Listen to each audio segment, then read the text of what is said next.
Bonjour, petite vidéo aujourd'hui, je vais vous présenter le remplacement de 8 pneus sur la ferme, en sachant qu'il y en a 2 qui concernent des tracteurs en 420 par 30. Il y en a 4, c'est du 450 22.5, donc ça c'est prévu pour aller sur les charrettes bâchées. Et il y en a 2 autres, c'est pour aller du 235 17.5. Donc ceux-là sont prévus pour aller sur la petite boîte qui est là, parce que j'en ai 2 qui sont déformés. Vous allez voir 3 types de montage. Il y a un montage qui sera à l'huile de coude, en ce qui concerne le 450 22.5. Il y a un autre montage qui sera fait à la machine, et un autre montage qui sera fait pareil à la main, mais par contre en place sur le tracteur. On ne démontera pas les jantes, on enlèvera les pneus sur le tracteur et on remettra les neufs dessus. Voilà, vous allez voir les principes de gonflage avec des cercles, vous allez voir tout ça dans la vidéo. Par contre, il faut que je vous dise, remplacer des pneus c'est une chose, les gonfler c'est une autre. Il y a des règles à respecter, et lors du gonflage, en fait, lors de la mise en place des talons, il faut faire très attention, et même lorsque ce soit une petite roue comme une grande, en fait ça peut être mortel. Il faut faire très attention, et si vous ne savez pas ou si vous ne connaissez pas cette sécurité là, renseignez-vous avant. Vous voyez la petite différence qu'il y a entre la hauteur des crampons, entre là et ici. Donc ici il reste à peine il reste quoi, 1 cm. Arrivé à cette taille là, en fait ça ou rien du tout, c'est pareil. Mais par contre pour faire l'été, vu que c'est un tracteur qui fait de la prise de force, à la limite ça va le faire. Et du coup en les changeant maintenant, je pense que j'arriverai à faire au moins 2 étés avec.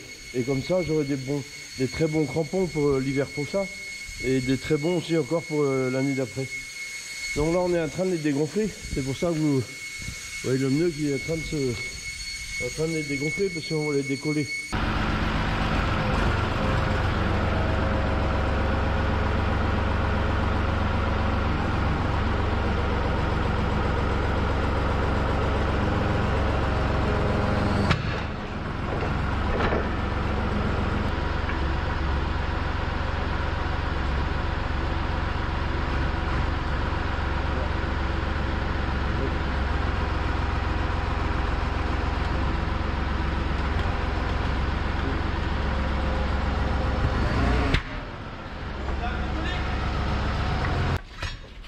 La balle fond.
Lève.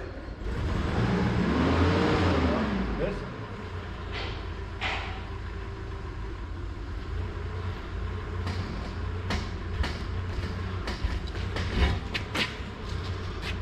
Lève.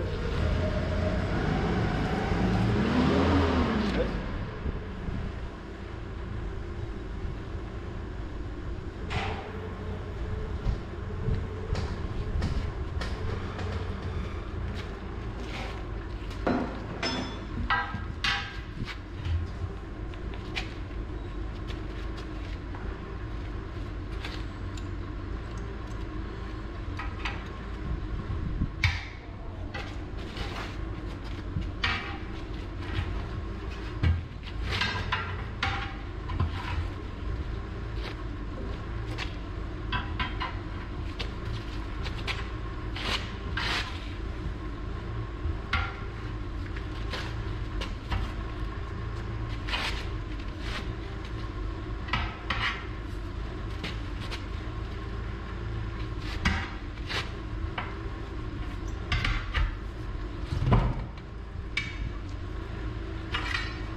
Là en fait, bon, on a mis le pneu en place. J'ai du mal à faire coller les lèvres de chaque côté, donc j'ai mis une sangle.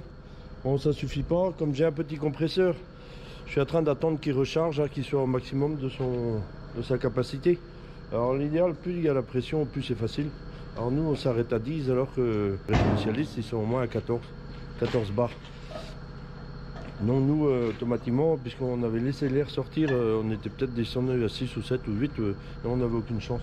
Donc là, j'attends qu'il recharge, j'essaye, et sinon, c'est plan B, canon à air. Et là, il a pris.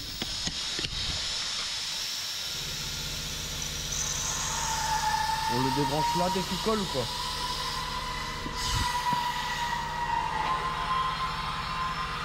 Les talons sont en place.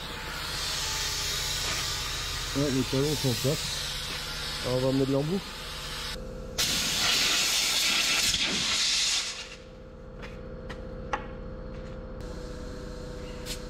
Je vous présente la petite boîte là qu'on a là. Donc ça c'est notre petite boîte qui sert à vraiment faire toutes les petites bricoles de la ferme.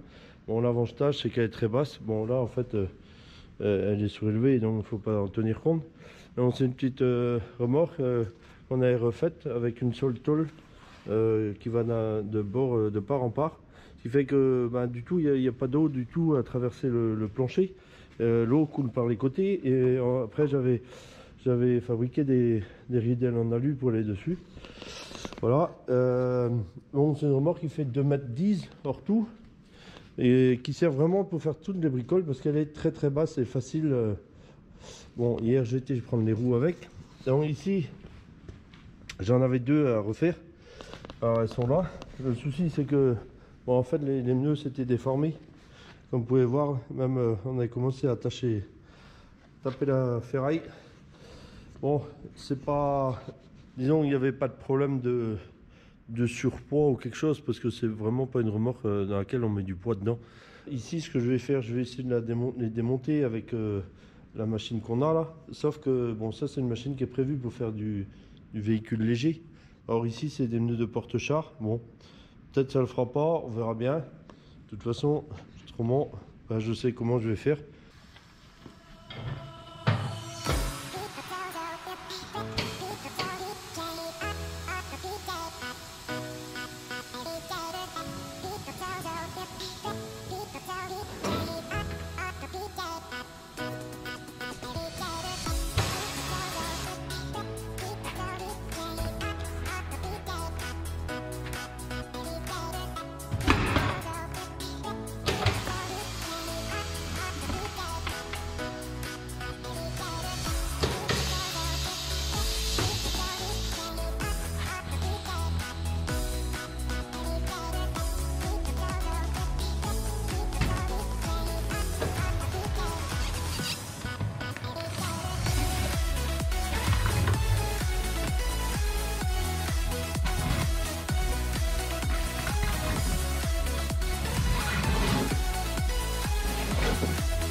Alors je pense pas que ce soit des jambes prévues pour avoir sans chambre à air, donc je vais remettre des chambres dedans. La merde là elle était collée dans le nœud, donc c'est pour ça que j'ai galéré à la sortir. Alors c'est 10 fois plus facile à monter des nœuds sans chambre à air qu'avec chambre. Le souci c'est que ici déjà il faut que je modifie la valve si je voulais pas mettre de change, et j'en ai pas, j'en ai plus. Donc on va repartir comme avant.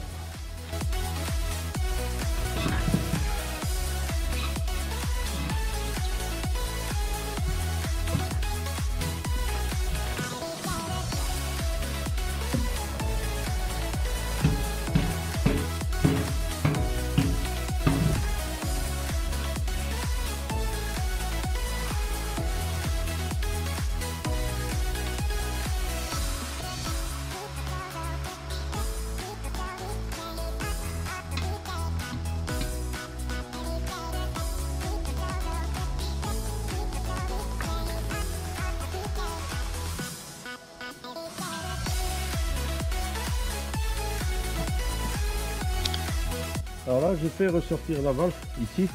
Je vais visser ça au bout là, de peur qu'en montant le nœud, elle re-rentre dedans. Si elle re-rentre dedans, ben, en fait, je serai obligé de démonter le nœud pour la sortir et la gonfler. Donc en fait, ça fera un obstacle.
Là en fait, sur cette charrette là, on a déjà changé un train de nœud.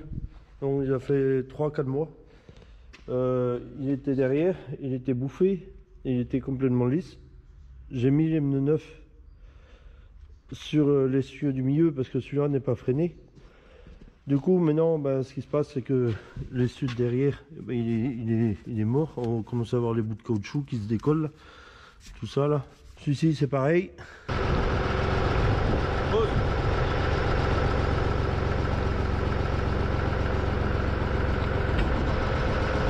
C'est bon, c'est bon.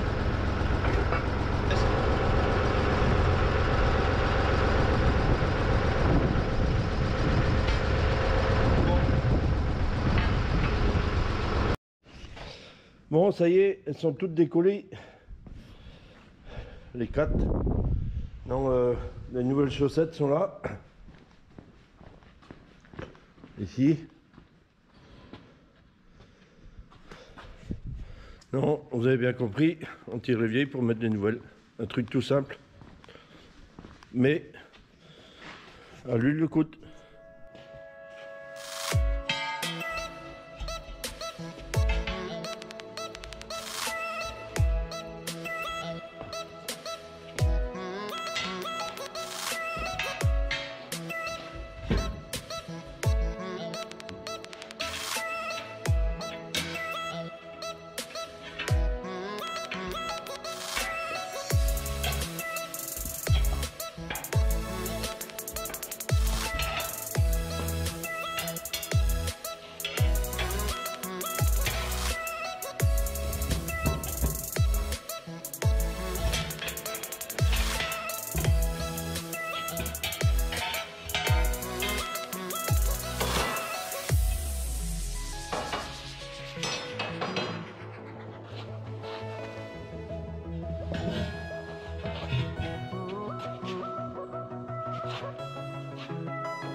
Bon, vous avez vu le principe.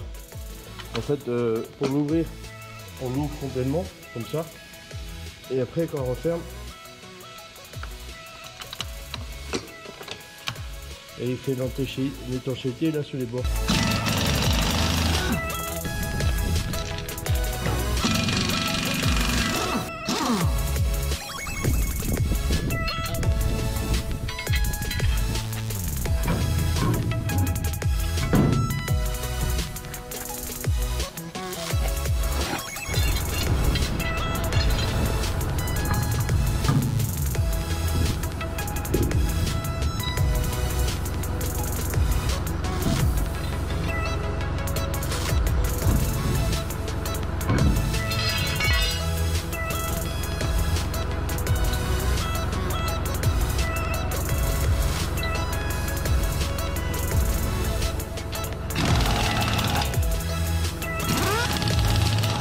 Ça y est, le tracteur est prêt, les roues avant sont changées, les roues arrière sont très bonnes.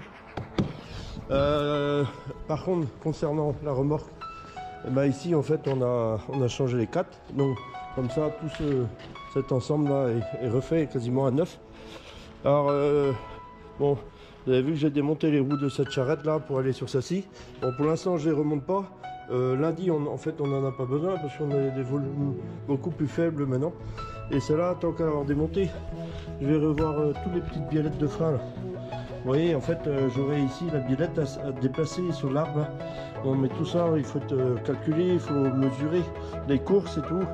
Donc, il faut faire ça à tête reposée.